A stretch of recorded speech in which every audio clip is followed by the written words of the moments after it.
ఈరోజు పల్నాడు ప్రశాంతంగా ఉండటానికి ప్రత్యేకంగా అభినందించాలని తెలుగుదేశం క్యాడర్ని.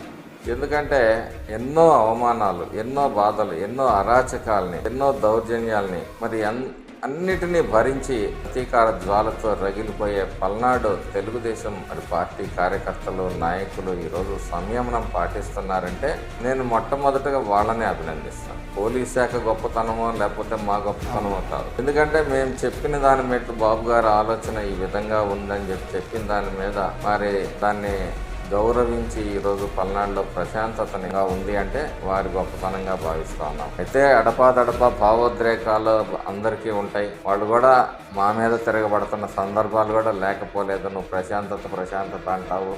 వాళ్ళు ఆ రోజు 5 సంవత్సరాల్లో కనీసం పోలీస్ స్టేషన్ మెట్లు తలకాయలు పగిలినా కానీ పోలీస్ స్టేషన్లో రిపోర్ట్ తీసుకోలేదు. అటువంటి దుర్మార్గుల్ని